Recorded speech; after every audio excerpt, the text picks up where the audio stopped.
E aí, beleza? Eu sou o Eric Wendel e hoje eu vou falar sobre a minha experiência trabalhando como consultor em performance de aplicações.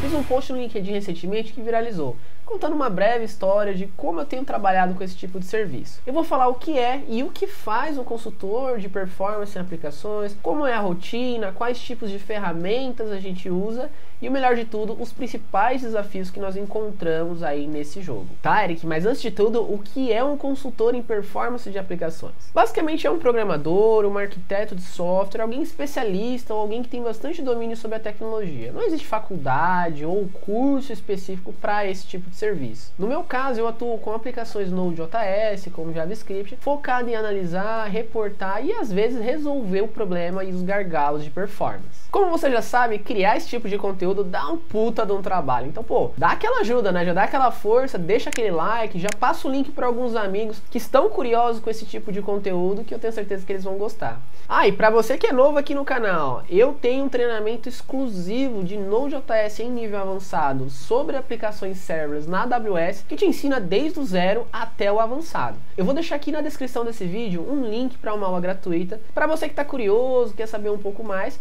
e você sentir o quão legal está sendo esse conteúdo. O meu trabalho é dividido em alguns pilares. Então eu faço análise estática de código, quando eu abro o código do cliente no meu editor e analiso a qualidade e os padrões do código. E eu consigo fazer análise dinâmica do código. Então eu coloco ele para rodar e aí eu consigo, em tempo de execução, entender se tem algum gargalo de performance no JavaScript ou na execução de fato. Uma das principais partes de todo esse trabalho é a análise de conexão externa, que é o tempo para conectar no banco de dados, fazer alguma query, ou para ver quanto tempo demora para requisitar uma API, qualquer coisa que for externa ao programa. E a parte mais chata, documentar toda a análise com prints, com os códigos, quais partes do código eu encontrei que estava com problema dentro de um único documento. E aí tem a conclusão de tudo, que é a sugestão de melhoria ou a correção propriamente dita do problema. Então, por padrão, eu analiso o problema do cliente e aí ao final de tudo eu falo, olha, esse problema você pode resolver assim, assim, assim, se você resolver isso, você pode resolver aquilo,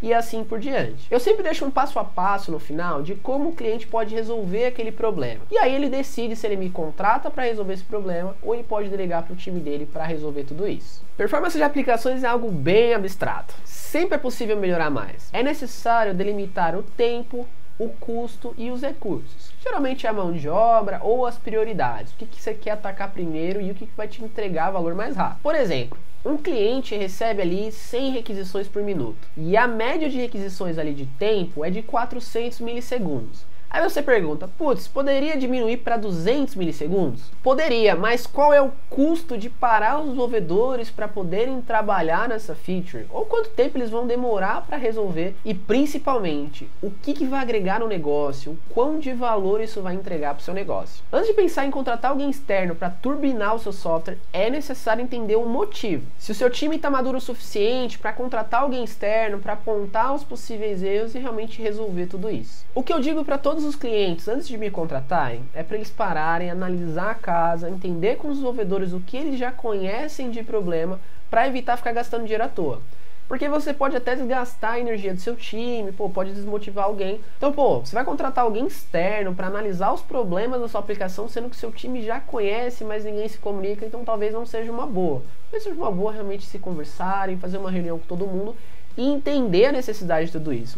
Eu sou até suspeito em falar isso, tá tirando dinheiro, mas não, tem que pensar o que é melhor para todo mundo. Não adianta você chegar e causar intriga em todos os times. Bom, performance é algo bem bacana de fazer, porque você tem que investigar, tem que rodar ferramentas, você vai apertando, mudando algumas pequenas coisas e vai trazendo resultado. Eu trabalho um tempo com performance de aplicações e é algo que eu realmente gosto pra cacete. Eu já fui pra Ucrânia palestrar sobre o assunto, para demonstrar um pouco como pequenas coisas podem realmente melhorar aplicações atuais e a gente não gastar dinheiro à toa. Parte do trabalho é lidar com a ansiedade do cliente. Explicar para ele que o trabalho dele é contínuo, que eu tô lá não só para ajudar eles a descobrirem os problemas, mas colocar na cabeça que, se não tiver uma mudança de mindset, se os desenvolvedores não mudarem a forma com que estão fazendo, os problemas vão continuar indo e voltando e você vai acabar só trabalhando e não vendo resultado.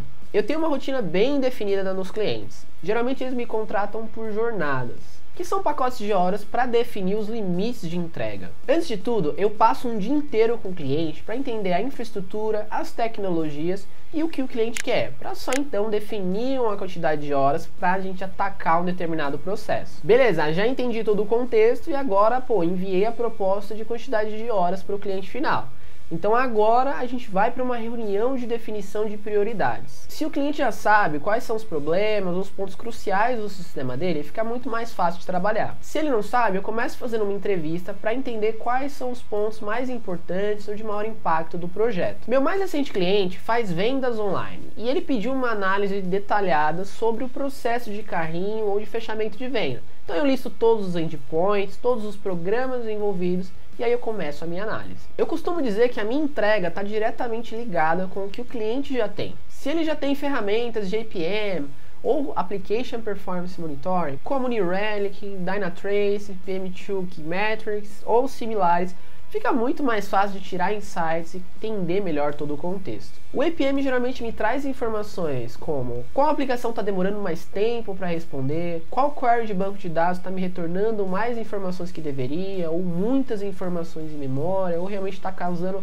um gargalo ali na conexão. Qual serviço está apresentando erros com maior frequência, então você tem todo um dashboard, todo o painel para analisar, e aí você já sabe aonde tem que atacar só olhando esses painéis. Claro que isso eu uso mais para entender o que eu tenho que olhar primeiro se o cliente não tem muita ideia. Uma vez que eu já entendi o que eu vou atacar primeiro, já fiz a listagem do que eu vou, se for uma API, eu faço primeiro um request unitário, e aí eu faço um teste de carga naquele endpoint específico, para saber quais são os limites daquele endpoint, quantos usuários conectados, concorrentes, ele suporta sem dar muita taxa de timeout. E tudo isso eu faço apontando para o ambiente localhost, porque eu tento ir para o pior cenário possível, porque se a gente conseguir olhar para o pior cenário possível, no melhor cenário possível vai estar ainda mais rápido do que o seu ambiente local. Então eu aponto para localhost e vou apontando para os bancos de dados externos ou internos se necessário. Para isso eu tenho usado o AutoCannon, que é um pacote NPM, e é até engraçado, porque ele é criado em Node.js para fazer processamento massivo, processamento de carga, e muita gente fala que Node.js não é para isso, não é para aquilo, mas essa ferramenta está aí para quebrar paradigma. Beleza, digamos que agora rodei todos os testes e o máximo que eu consegui foi 200 usuários concorrentes simultâneos por 20 segundos com baixa taxa de timeout. A gente fala, 5%, 10%. Mais que isso a gente já sabe que, não coloca mais porque a aplicação realmente não aguenta. E aí com essa informação eu caio para análise dinâmica do código, que é rodar de novo o teste de estresse, mas analisando o que aconteceu com o ciclo de vida do JavaScript, entendendo quais funções ficaram mais tempo na stack e por aí vai. Essa plataforma é também parte de um toolset da Nearform. É uma empresa global de consultoria que paga seus funcionários para manterem pacotes NPM e manter o ecossistema do Node. Então boa parte dos líderes do Node.js hoje fazem parte dessa empresa. Indo agora para a análise dinâmica do código, para entender aonde que está o gargalo em nível de código, eu uso o OX. E essa ferramenta ela me mostra exatamente qual é a linha de código que ficou mais tempo na stack e pode ser o motivo do gargalo ou de toda a lentidão.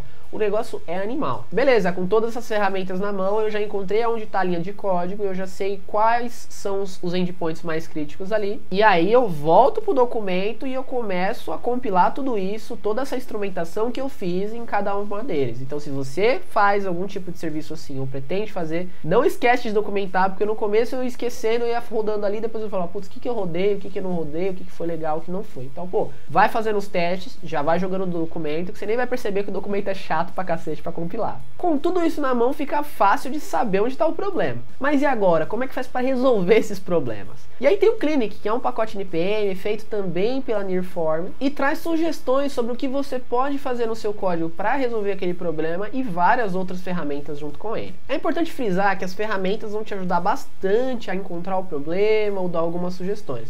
Mas você precisa conhecer a ferramenta que você trabalha. Precisa entender o ciclo de vida do JavaScript, como o Node.js funciona, os principais padrões de projeto e algumas práticas, como não rodar processos em memória, trabalhar sob demanda e o processamento síncrono contra o processamento assíncrono. Outro ponto aí bem complicado, né? Quando uma aplicação chama outra aplicação.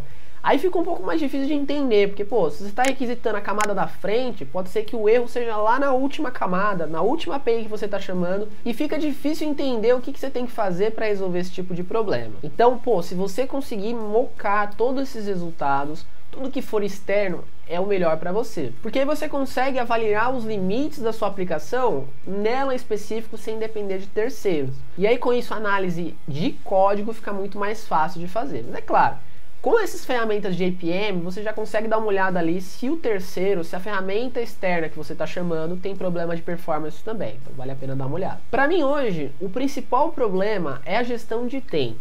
O cliente geralmente ali me contrata por 30 horas para analisar, reportar, conversar com os desenvolvedores, tentar fazer práticas e às vezes até resolver o problema de performance do cliente. Além disso, envolve um pouco de ego das pessoas. Eu sou contratado para analisar o seu código, apontar onde estão os problemas e o que você tem que fazer para resolver. Não parece ser algo legal. Lidar com prazo, pressão, entrega, às vezes, na verdade, boa parte das vezes não é culpa do desenvolvedor.